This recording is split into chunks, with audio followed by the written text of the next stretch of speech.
¿La montaña del olvido? El cráneo que hace un macabro adorno en el estante de la casa de mi abuelo, desde niño siempre me inspiró temor y curiosidad, pero hace poco me armé de valor y pude preguntarle a mi abuelo de quién era ese cráneo. Es una historia que jamás me había atrevido a contar, fue hace mucho tiempo, hace casi 40 años, es un recuerdo de la tragedia de la montaña prohibida.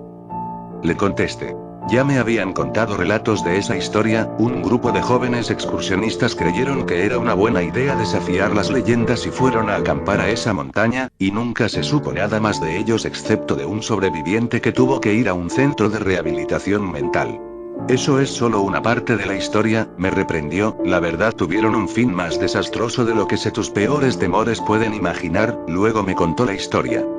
Esos excursionistas eran amigos míos, se llamaban Alexander, Jimmy, Francis, Tommy, y Sebastián, también les había acompañado otra persona de la cual su nombre no recuerdo, querían probar su valentía y decidieron acampar en una de las oscuras cavernas de la montaña prohibida, al principio todo pasó según lo planeado, hasta que llegó la noche, solo usaban lámparas de queroseno que no eran muy seguro, estaban en la fogata, y, de pronto, se escuchó un rugido que exaltó a sus sentidos, Alexander dijo lo que todos pensaban.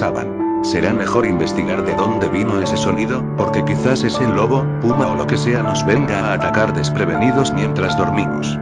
Todos se armaron de valor y se pusieron de acuerdo, Tommy llevaba consigo una vieja cámara fotográfica, de impresión instantánea de ese tiempo. Al bajar por el oscuro bosque, siempre juntos buscaron la fiera que había producido ese sonido, luego de buscar por casi una hora no tuvieron éxito, Francis dio la idea de que tomaran una fotografía de grupo, ya que nadie se había adentrado hasta ese punto de la montaña, lo cual lo hicieron y luego regresaron al campamento, donde la fotografía se hizo legible. Al ver la fotografía se llenaron de espanto ya que al lado de uno de nuestros amigos aparecía una monstruosa figura, como la fotografía era en blanco y negro creímos que era un error, pero al mirarlo con detenimiento observaron que la figura tenía forma de un perro deforme, que caminaba erguidamente, y que había pasado justo detrás de ellos. Fue en ese instante que se escuchó de nuevo el rugido, los amigos empezaron de pronto a perder el valor, viendo la desesperación en sus ojos, en ese instante todos optaron de salir inmediatamente a esa montaña, dejaron todo, tomando solo sus mochilas, y empezaron a bajar, los rugidos se hicieron cada vez más y más fuertes y mucho más seguidos, siguieron corriendo, sin mirar atrás, debido a la desesperación cada uno se interesó solo por su vida, cuando entraron en sí se dieron cuenta que Sebastián se había separado del grupo, quizás se había caído por un abismo, quizás la bestia lo atrapó, o quizás simplemente se perdió, todos pensaron que sucedió la segunda opción y no pensaron en buscarlo, Alexander les animó a los demás a buscarlo, al principio estaban delirando por el miedo, luego de mucha meditación y tranquilidad fueron a buscarlo, encontraron un rastro de sus pertenencias, quizás hecho por Sebastián, lo siguieron hasta encontrar una entrada a la caverna, cuando estaban entrando, Francis se resbaló y cayó en un túnel interno, hecho en el suelo, como una trampa, le gritaron llamándole, para asegurarse si seguía vivo, lo cual felizmente respondió, siguieron su camino buscando una manera segura de rescatarlo, cuando se adentraban en la caverna la escasa luz de las lámparas de queroseno iba alumbrando cada vez menos, la cueva parecía ir en forma de espiral cuando sucedió la tragedia, encontramos un rastro de sangre, imaginaron lo peor, cuando estaban a punto de regresar divisaron a unos cuantos centímetros el cadáver desfigurado de Sebastián, sus amigos se quedaron atónitos al ver el cadáver, pudimos apreciar, que le faltaba el brazo derecho, quizás la fiera se lo había comido.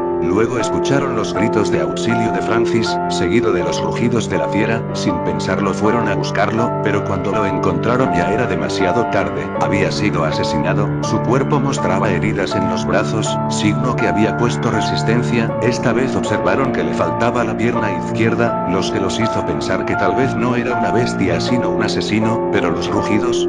Cuando frenéticamente intentaron salir se dieron cuenta que el camino se bifurcaba, cosa que no notaron al entrar, ya que entraron por un lado, puesto a que eran 4, decidieron, aunque con mucho esfuerzo separarse, ya que era más fácil enfrentar al enemigo entre todos, fueron por el lado derecho Jimmy y Tommy, y por el izquierdo Alexander y el otro compañero, del cual todavía no recuerdo el nombre, Alexander y el otro camarada no parecían tener suerte, ya que por más que caminaban no hallaban la salida, hasta que de pronto vieron una luz que parecía la salida, corrieron presurosos hacia la fuente a luz. Al llegar se dieron con la ingrata sorpresa de que era una habitación de sacrificios. Habían esqueletos de hombres, mujeres y niños, algunos colgados, otros en posición de sentados. Al mirarlos con detenimiento se dieron cuenta que les faltaba alguna extremidad, ya sea los brazos, las piernas o la cabeza. Corrieron presurosos hasta encontrar el punto de la bifurcación, tomaron el lado derecho. Al correr frenéticamente encontraron el cadáver de Jimmy y Tommy. A Jimmy le habían arrancado la pierna derecha, y a Tommy el brazo izquierdo. Observaron que por la sombra de la lámpara de queroseno una figura monstruosa venía lentamente. Alexander y su camarada se quedaron paralizados por el miedo. De pronto se acercó la bestia que vieron en la fotografía. Tenía aspecto de un perro, diría un San Bernardo. Caminaba erguidamente, siempre sacando los colmillos, de color ocre, de unos 2 m de largo, con ojos rojizos.